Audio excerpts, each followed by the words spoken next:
the fun of it. That's right. Oh, and we are live once again from the SRC Summit 2023. April Hall is doing a fantastic job. A lot of great speakers, a lot of great vendors, a lot of great people, partnerships, and networking. Speaking of which, my great friend David Taggart, not David, I'm losing my mind. David Taggart, right? I'm sorry, dude. I can't remember if I'm at Door to Door Con, Jen Silver's One Industry, One Model. I'm sorry, bro. We've been on the road for a minute. We've actually taken behind the ToolBelt on the road, and we were just talking prior to this that you were one of our very first guests on here, and I want to say thank you for that because we were getting to the point where like we were running out of content, and you had opened our eyes to so much more, like more of like the industry thing. Like we're having an impact on the industry because we were plugging TC Backer back then, and that's how this whole thing started. Like we were just trying to promote like our charitable events in our local community, and like somehow it's like gotten the attention of the industry. So thank you, David. Man, I'm particularly happy to have been a part of that. You really were. It was really cool. Like we were talking before the show about how homegrown it felt, you know, having the laptop on a TV tray and a sheet behind me, and that's how, you know, we did. And then now look to, you know, 2 years later, man, seriously, where we are and what you guys have done with the show is phenomenal. So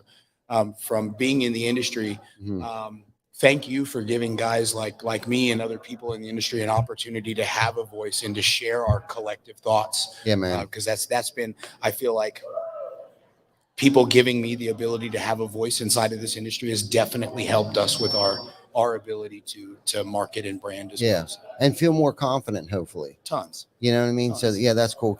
And same for you. And thank you for coming on the show, because like I said about the confidence thing, at that time it was Chris Baker and myself, and we were entering into territory that we've never been before. Obviously, like no one handed the podcast down to us. So like we were still figuring it out. And earlier when I told you, like, we're still learning a lot of things, like we're kind of writing the rules right now. Like we're making the rules, right? Like we're the pioneers, and now you're doing Roofing Underground is your podcast, which is a great podcast because it's raw and uncut like we're doing. And you're giving a space for roofing contractors or those that are in your circle a platform to be heard and speak their opinion about where the industry is going right now and where they think it's going to be. And people like you are trying to leave it better than where you found it. And I hear that in your voice, your enthusiasm, and you're very opinionated. Like you believe in yourself, you know, to voice that opinion. And so kudos to you for going back to the A5 story. You know, let's hear about the A5 story. Oh man. So the business A5 kind of, we named it out of spite. Right. Like I'm gonna be very honest with you. I wear my heart on my sleeve, and I take a lot of things personal. And one of the things that I take very personal is when I feel like people tell me I can't do something or that I couldn't do something. It gives me kind of an uncommon drive, I guess, that you would say, right? To where more than some people, I just want to run shit down your throat for telling me I can't do it. Right. And so the joke for me was, once upon a time, I did fairly well in my first 6 months of roofing. I actually showed this to my project manager the other day on Facebook. I said, look, this is where I started, double wide trailer. 6 months later, I had a dope apartment and a nice sports car, right? Like I busted my ass off. But the joke was, when I bought the car, that I was, you know, getting ahead of myself, and I was too successful, and I was going to start a roofing company next month, and I was going to call it A5 Roofing because that's the kind of car that I had, and nobody can sell a roof out of an Audi and things like that. And so I kind of held on to that for a long time. And when Jackie and I were talking about building our brand and starting our company, what's something personal that we can use, we can tell a story about, that we have, that other people can see and not just relate to, but buy into as well, right? And we decided to name our company A5. I mean, Audi, don't sue me, but we decided to name our company A5 because it was something that we felt like we could explain and other people could relate to, right? Yeah, man, I love that. I love that. And I didn't want to cut you off because at some point in time, we're going to cut that out and make a reel out of what you just said, because it gave me goosebumps, David, really, Wow. because that underdog sticking it to the man kind of thing. Somebody doubted you, right? And I love that underdog mentality, because when we hear here at TC Backer Behind the Tool Belt, when we hear people say that can't be done, our motto is challenge accepted. Yeah. You know what I mean? And it's like, you got to be careful on who you talk shit on, because it just might piss them off enough that they may fucking build an empire. Yeah. You know what I mean? It just might, you know what I mean? And I think that's, even so much that we kind of help encourage that entrepreneurial spirit inside of our team members at A5. We help them open up LLCs as salespeople. We show them how to do their taxes, and we point them in the right directions financially. Like, hey, listen, my first year in roofing sales, I made $149,000 in 9 months, right? $150,000 is what I made in my first 9 months in roofing sales. And I screwed it all up because I didn't know what to do with it. Right. And so then I owed the IRS 40 grand in back taxes, you know what I mean? Yeah. And I had to pay that debt, you know, and it sucked. But here, new sales guy, don't do what I did. Get an LLC. We're going to help show you how to do that in the state of Texas. We're going to get you liability insurance. We're going to work with you on things like, I even go to the gym with my guys. I invite them to come to the gym with me, because I don't believe that A5 Roofing is a roofing company. We're a personal development company, and we happen to build pretty nice roofs. Yeah, man. You know? I love that. And that's really the focus of our company. Yeah, that's just the byproduct of the great culture that you have, is that you build phenomenal roofs. That's it. Right. Yeah. A personal development company. I've never heard anybody put it that way, but you're so right, because I see you and I see your team, and the way that you're lifting your team up is definitely different than most businesses. Right. And we've all did where we've paid entirely too much taxes. Right. But we had nowhere to go, to ask somebody. But here you are, sharing your experience with your team. Like, look, you don't have to go down the road that I went down. This is what I did. Right. If you want what I got and you want to go where we're going, then this is the tools and this is what we did to get where we're going. And that's pretty cool, because a lot of people hold those secrets tight to their chest, nor do they want to express on a platform like this. Like, look, I've made mistakes. Right. No one ever wants to, especially on Facebook. It's always about the big insurance check that they're showing, but they're not talking about how much money they actually lost on that job when they started the build. Yeah. Right. You know what I mean? And that's what we try to do. We're authentic, right, and genuine in what we do. And that's why we love the platform that we do, and Roofing Underground, because I've watched it several times. For whatever reason, it's not popping up on my feed like it used to. But the first night that we met you, I remember you saying, like, this was pretty cool, the podcast. And you are the one that helped us pioneer the direction that we were going, because of your authenticity and your background story, where you work someplace else and things probably didn't work out well. And that's usually why we leave wherever we are, because that we feel like maybe we're being hindered or held back, or they weren't embracing our ideas, or whatever that is. And from those things that we've learned as being, an employee to a solopreneur, graduating into an entrepreneur position, like, we've taken all of our experiences and like thrown it together, built a business with it, and learned how to treat people the way that we wanted to be treated all along, really. So that's good shit, David. I have a unique thing to share with you here. It seems like every time I come to a conference, like, I'm a little bit of the veil is opened up to me, and it's really weird how this happens, right? In RoofCon, when I went to RoofCon, the one thing that I kept hearing people tell me is, why are you not doing this for yourself yet? Why are you still working as an entrepreneur for somebody else? And after RoofCon, coming home, having a conversation with my wife, I realized I'm like, the only person that doesn't believe in my ability to execute this is me, right? Like, if I can just get past that hurdle, I can do something really incredible. And I found what works for me is not focusing on roofs and selling a bunch of money, but is trying to build millionaires inside of my business and my organization. I can make marketing efforts. I can make CRM efforts. I can do sales and production tweaks and pivots and documents and processes. Just make it easier for these people to change their lives. And by proxy, they'll be bought into the mission of A5 so much that, I've got we're in business for 17 months now.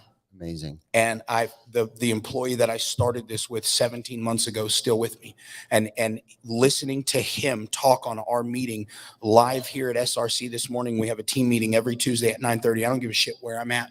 We're having this meeting. Mm-hmm. And this morning we had this meeting, and I listened to him tell me when I said, explain what the company's vision is and tell me where you're at in 2 years with that company vision.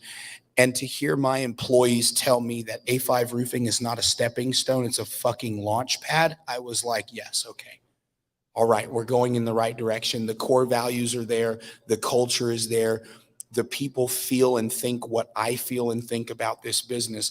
And then I come here and I have an opportunity to sit down and I listen to Kurt Lennington talk about building people inside of your organization because you're in the people business. You just happen to sell roofs, right? Yes. And then listening to what you guys have built at TC Backer and how phenomenal, like what y'all are doing with the podcast. It's more confirmation that I am in the people business. Yeah. Right. My job as a leader is to make great wives and husbands and fathers and daughters and sons and tremendous people. I can teach anybody how to sell a roof. You could teach a complete idiot how to do a roof inspection and how to document damage properly.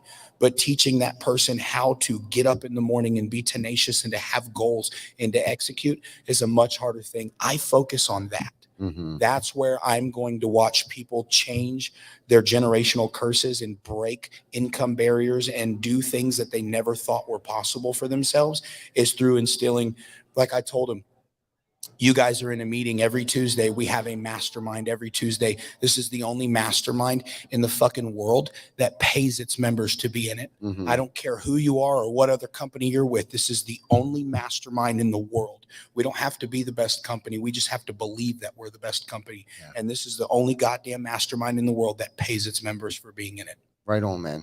I got to thank you for something too, because I've been struggling with defining something, right? And when you kept saying that we're in the business of people, we're in the people business, right?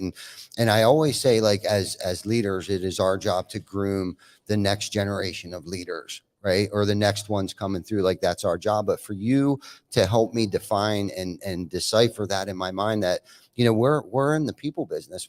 Yes, it's a roofing business. Yes, we put roofs on for people, but really it's about our culture and our people, and what can we do for them. Like, once you've definitely found your purpose. Like, your purpose is to impact other people's lives in a positive way today, to give them all of those things that it sounds like that you wanted for yourself, right?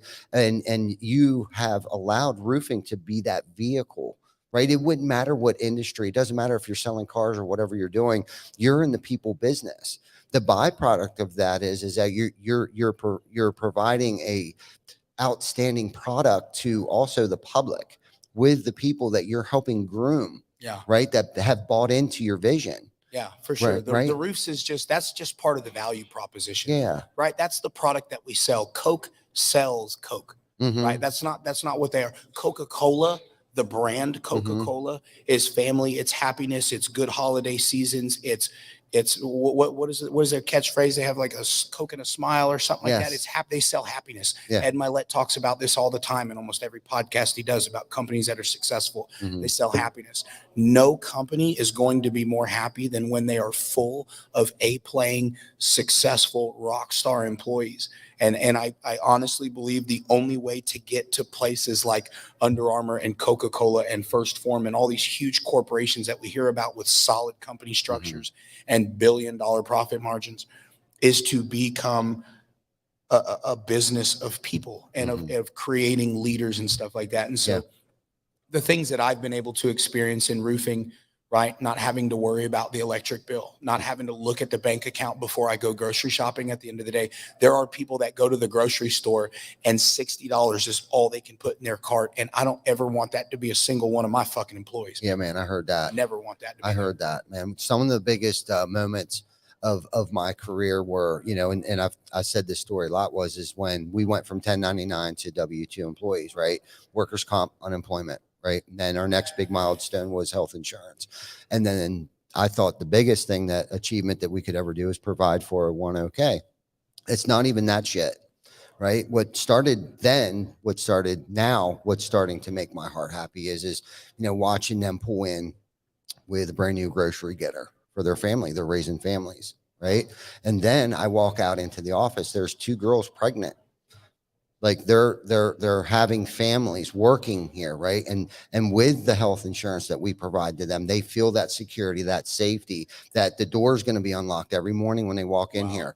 Like oh, during COVID, so they're buying houses. We had 3 or 4 people. Soon, state of Pennsylvania's closed down. That's nuts. Relying on this knucklehead, like we're gonna go buy homes. Like they didn't consult me first. They're just out buying homes. Listen, your team doesn't believe, they don't do that unless they believe in you. Yeah, right. You know what I mean? They know you're running this a good stuff's business. starting to click in here. It's like it's not even about all that other stuff that I first talked about. It's like, it's the home that they're creating a family in. That's it. Right. It's not even about the 2 cars in the driveway that they were able to do because of the security that they're receiving from us, right? Like it goes so much deeper. And it's like the older that I get, the more that I really realize what my purpose is, why I'm here. Yeah. Right. Like I was given a second chance, just like you. We were down and out and thought we were dealt, the bad deck or bad set of cards or whatever. But the majority of the time, it was the 6 inches between my fucking ears was fucking me up. 100%. Right. Like you lacked confidence in yourself. And it wasn't that anybody was holding me down or anything. I was holding me down. I was my own worst critic. I was my own worst enemy. Yeah. And then like something clicked. It was like you said, I can do this myself. I had kind of an epiphany one time. I thought for the longest time that all I was ever going to be was a $22 an hour electrician. Right. Like, and I even had family and friends tell me, David, there's nothing wrong with living a meek, humble life. Go to work, do your 9 to 5 and go home. Right. Mm-hmm. And to an extent, man, that's true. Right. If you can go do so, but what they didn't tell me at 17, at 22 years old, when I'm getting life advice from people that are barely qualified to give me life advice in the fucking first place. Right? Mm-hmm, mm-hmm. And these are the hard part is that some of y'all that are watching, these are your parents, this is your wife, this is your family that are telling you these things about yourself. Mm-hmm. I had a very good opportunity to get around an entrepreneur that believed in me more than I believed in myself. And that changed a whole lot of things for me. And let me also tell you this, I don't give enough credit to my wife. Mm. I don't give enough credit to my wife because I think if there's ever been somebody that I've been uniquely grateful for their support and the times that I don't believe in myself and she finds it in her to stand up and believe in me enough for me to be able to carry through, I owe probably more. If there's one person that I can accredit to the success of my business and our employees, it's got to be hands down my biggest form of support. And that's Jacqueline, my wife. There's a reason she owns half of this business. Right on. You know what I mean? There really is, because she, and I tell people all the time too, specifically with just my spouse, I don't look at the numbers near as often as she does because that is her role. And I know that she's invested in the success of this company and this family. And when we sit at the table with our salespeople and their wives and their kids over Christmas, we know there are 27 people counting on us. There are 13 children under the age of 5 that count on us to make sure that there are fucking groceries in the pantry next Friday and every Friday after that. Yeah. So we do take this very seriously. This is business ownership is a lot of fun, man. It's a great opportunity, but to digress a little bit, the point is there are days where I wake up and I don't have it in me to do what I need to do. And I really do, believing in myself. Yeah, that's great. And there's a ton of people that are going to motivate you and tell you all this leadership bullshit and rah and, motivation and stuff. But there's some days where you don't want to fucking do it, man. Yeah. And I'm very, very blessed and very grateful to have, my wife, Jacqueline, in my corner for that. Yeah. God bless you, Jackie. She's been a huge form of motivation and belief, man. Yeah. And it's insane the amount of disbelief that you might find in yourself from time to time. Yes. Because we're maybe you're not religious, maybe you're not spiritual, and they say that God calls the least qualified, right? Mm-hmm. Even in my personal life, I feel like there are things that I am called to do that I am not yet qualified for. And it's my job to become qualified, because there are people out there, even with my podcast, I've said this before, somewhere out there is 22-year-old David sitting in a double wide trailer eating a can of peas and carrots for dinner, not knowing what he's going to do to feed his 2-year-old and his 6-month-old next week. And it's my job to find that and make sure that his kids never go through that. Amen. That's my job here. That's That's what purpose. I'm hoping to do through all of this. I love that, man. I loved every bit of it. It made me think of something a couple of weeks ago. We were in Utah, and of course, we're tired. We're traveling around doing crazy stuff, and I'm doing the Fearless 44 again. And I set a really high expectation for myself, and I put it out there for accountability purposes on fucking Facebook that I was going to be done smoking cigarettes by day 21. Yeah. Right. Didn't happen. So I had a decision to make. Now I have cut back. It's just the process is taking a little bit longer, right? I've smoked for 34 years and I've never quit before. Yeah. Right. I've quit a lot of things in my life, but this has been the most difficult thing. And I had a moment, right? So it's like, okay, do I get on Facebook, act like everything's okay, or do I come clean? Well, I knew what I was going to do, right? I knew I was going to come clean. Now the decision is when. Because I got to do a 2-minute live at some point in time today. And do I come clean then? Do I do it tomorrow? Blah, blah, blah. So I did it. But before I did it, I was having that moment where like I'm carrying like a poor me moment, right? Like I'm carrying the weight of the world on my shoulders, you know, and I'm my backup plan, you know, and everyone else is fucking, I'm everyone else's backup plan. Like I'm going through this shit, right? Yeah. I call my Jackie, my Jana up, right? The real fucking boss. Yeah. And she's like, God damn it, Ty, why are you so fucking hard on yourself? Why are you so hard on yourself? You're an amazing person. You're an amazing father, grandfather, entrepreneur, a leader, and everybody needs you. Get your fucking head out of your ass and go back over to that show. We were out in Utah, and it's like, I'm like, great. I'm just the one I'm going to walk in the fucking door, grab the mic, and act like every fucking thing's okay. Yeah. I'm the guy that has to do this every day. You know what I mean? I'm having that poor me moment. She's like, dude, stop it. Poor Ty's in Utah. Poor Ty's got his podcast in Utah. You know, poor Ty. Yeah. Shut the fuck up, Ty. Yeah. You know what I mean? I needed that. And that's that accountability. But she also, in a supporting way, was telling me to get my head out of my ass. Yeah. Like, we've never had it so good, dude. It's okay. So day 21, it didn't happen. I started Fearless 44 over. Everybody was like, well, just because you put a deadline on doesn't mean you're not quitting. And I am quitting. Everybody knows that I'm trying to quit, and that, God damn it. And it's like, I'm putting this pressure, this extra pressure on me. Like I'm the guy that says what he does and does what he says. And I failed. I failed, and it was devastating to me. And I'm still beating myself up. And I'll be honest with you, that dude right there, I wanted to punch him right in the fucking mouth. Chris Hofstra, he was with us. And the night before, it was day 20, and he was like, your process is bullshit. And I was like, what? He's like, your process is bullshit. Sober as a judge, wasn't drinking. And I don't have people talk to me that way usually. Right. Except Jana and Vic and Glenn gave me shit the other day. Yeah. Like, someone's got to be at work so I can travel around the fucking country acting like an idiot. So we brought him to Texas. That's my right-hand man, by the way, Glenn. Yep. But I really wanted to drill him right in the mouth. And so the next morning we got together, and he's like, I'm sorry, but I'm not sorry. He's like, I'm sorry for saying it like a dick, but I'm not sorry because I love you. Yeah. And I need that. I need it hard. I need punched between the eyes sometimes to help me get my head out of my butt. But it had opened, it probably strengthened our relationship more so than anything. It's like, that dude really loves me. And he knows how I need to be spoke to sometimes to hear the message. Right. Because all it did was be careful who you piss off. Sure. Because they just might build a fucking empire. They might. Right. And I needed to hear that, because now I bet I smoked 4 cigarettes yesterday. You know what I mean? Like, I'm going to prove him wrong. Like, my process is not bullshit. Sure.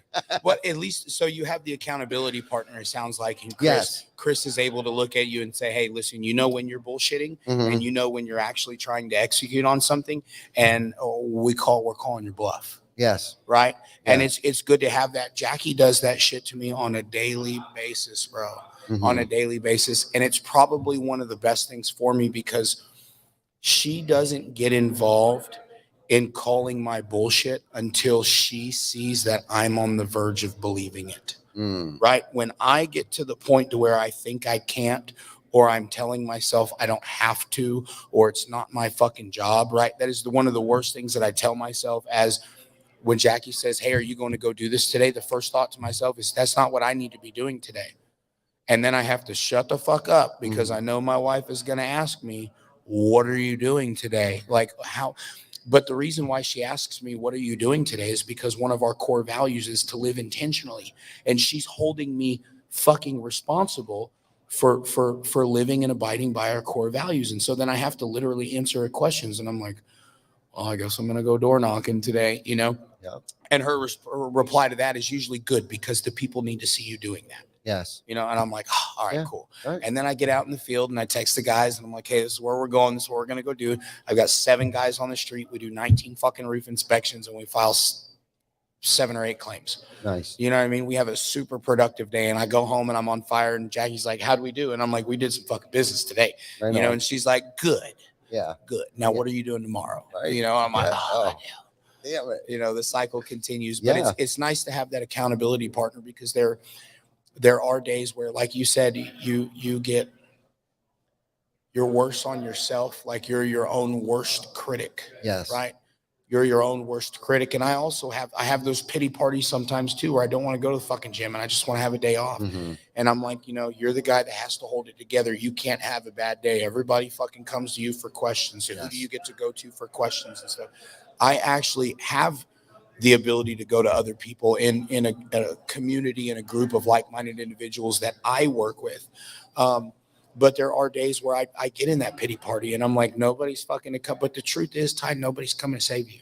Yeah. Nobody's going to fucking do it for you, man. Nobody's coming to save you, bro. As nice as it would be to look over the side of the ship and to see lifeboats, there ain't a fucking lifeboat coming, man. No doubt, brother. There's not a lifeboat. And that's the sad reality of it, is, and guys like Chris understand that when they look at you and they ask you, where do you think the lifeboat's coming from, Ty? Yeah. It ain't fucking coming, man. Right. So are you going to quit? Yeah. I'm asking you, are you going to quit? Or are you going to keep making excuses? We're not quitting, brother. We're just getting started. Oh, I'll quit smoking cigarettes. Yes. I was like, damn, Yeah. he dodged that shit real fast. That's Yeah. not how he just like, he was like, nope, let that shit fly right by. Ooh. No. Yeah, I was dodging that bullet. Yeah. No, man. No. Good. No. Good. No, Right. I struggle with dip. Tobacco is, I mean, goddamn, dude, nicotine's one of those things, especially in a long car ride from Denton to San Antonio. It's 5 hours of nothing. Yeah. You know what I mean? You know what helps the time fly by? Grizzly wintergreen long cut. Right. You know what my wife hates seeing? Grizzly wintergreen long cut. I bet. You know what I mean? But that's what, dude, tobacco's probably real shit.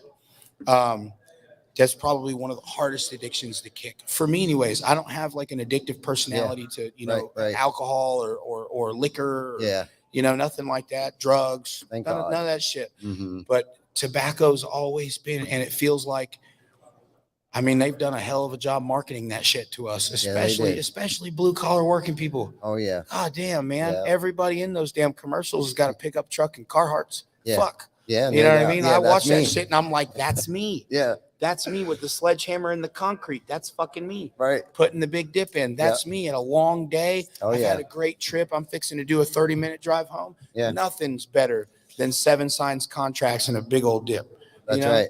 Nothing's right. better. Nope, I get but how it. do you fucking kick that? How do you kick 32 years of developed habit? Yeah. Every day for 90 days. Right. Especially if you're not necessarily like, yes, we suffer some consequences, but not major consequences. Like it's illegal or it's, you know, you're on probation. You're going to come up with a high. But you know what it is? You know what it really is? It's the lack of self-control. That's what kills me about it is I'm fucking powerless to this shit.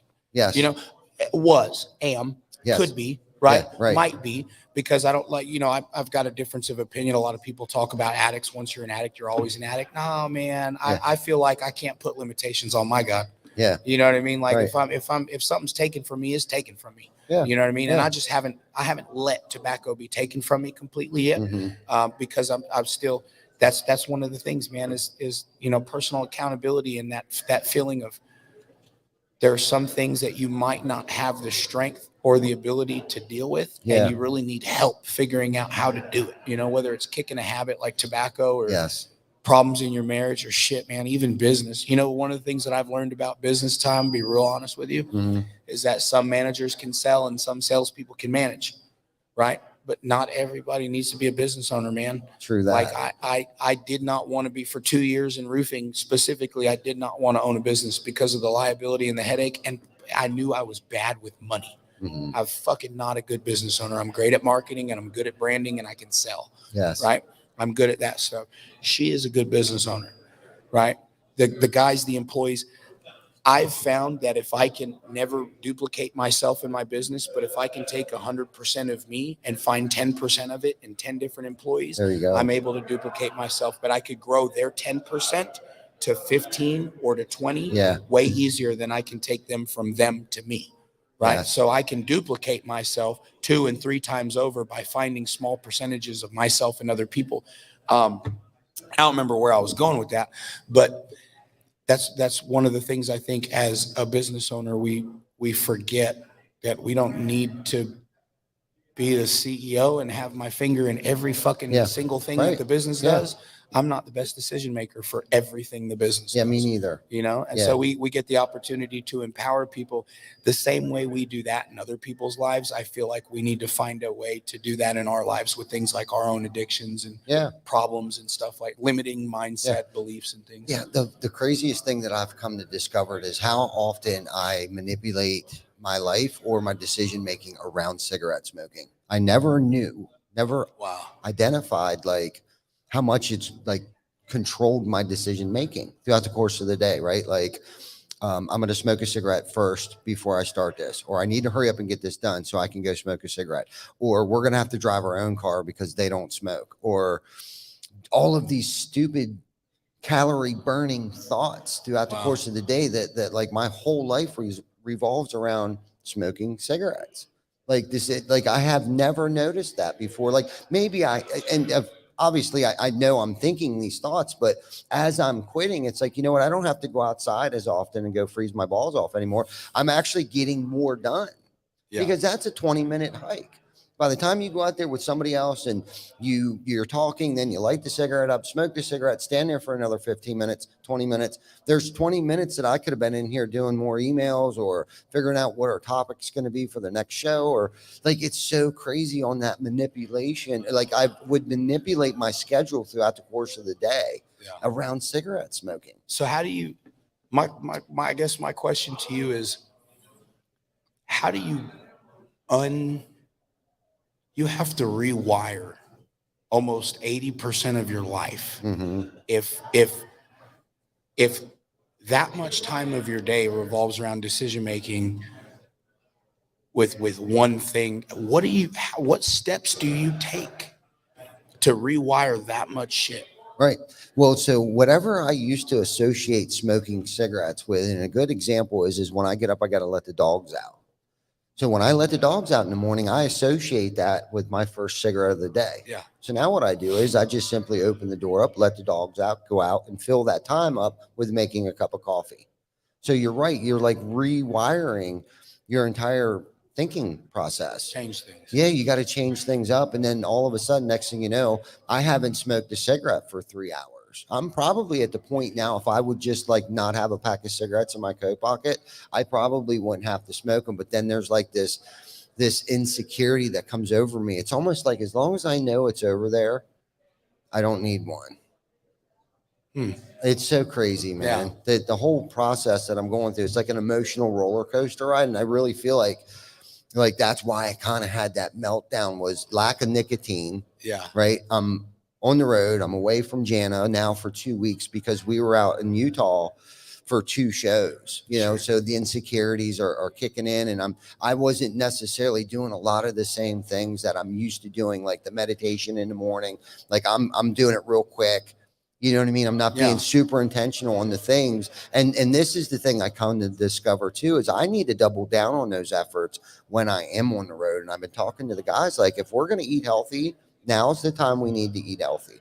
If we're going to get a good night's rest, now's the time we need to get a good night's rest, because this takes energy to do this. We can't just slide home real quick, take a cold shower, put some fresh socks on and a pair of shoes and work another 6 hours. No. Like I'm limited. I got a bag that I'm living out of. You're living out of hotels and, yeah, and conference centers and right. Chick-fil-A.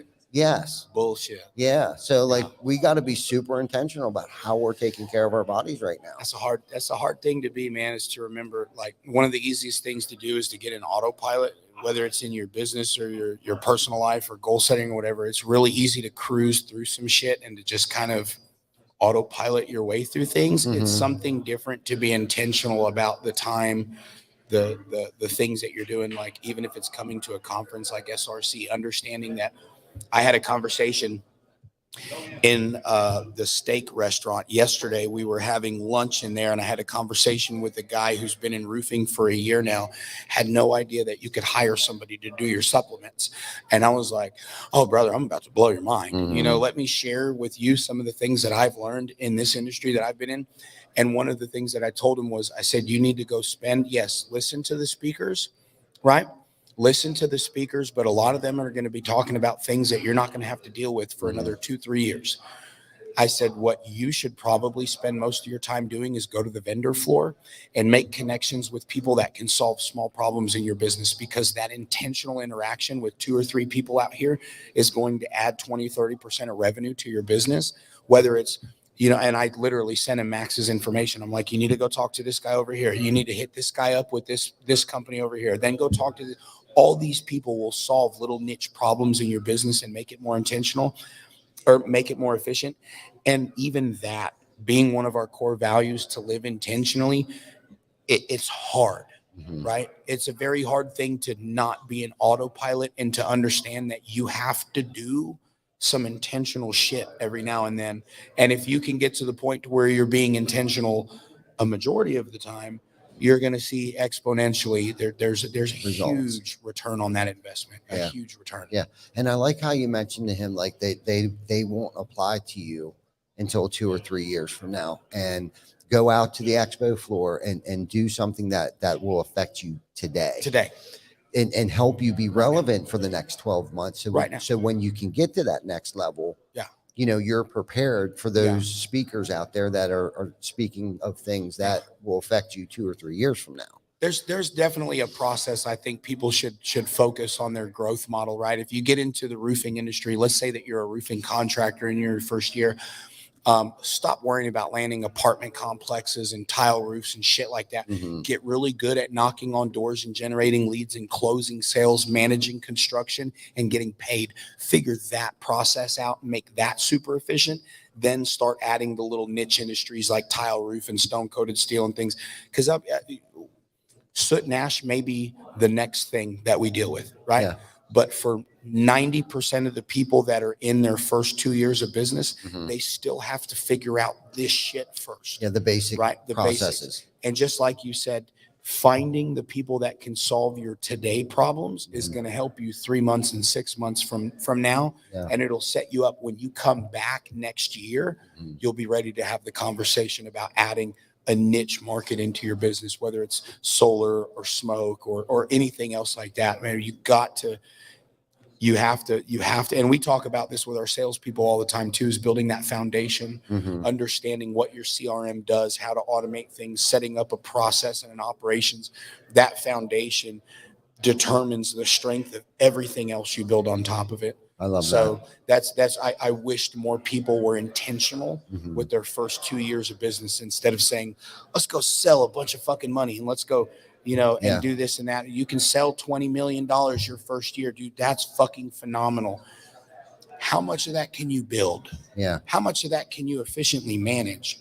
How much of that are you going to be able to collect in a calendar year? Yeah. Right. You know what your accounts receivable is going to look like on $15 million in gross sales? Upside down. If you don't have a fucking company process to manage that shit, you'll be bankrupt by October. Yes. You know what I'm saying? Yes.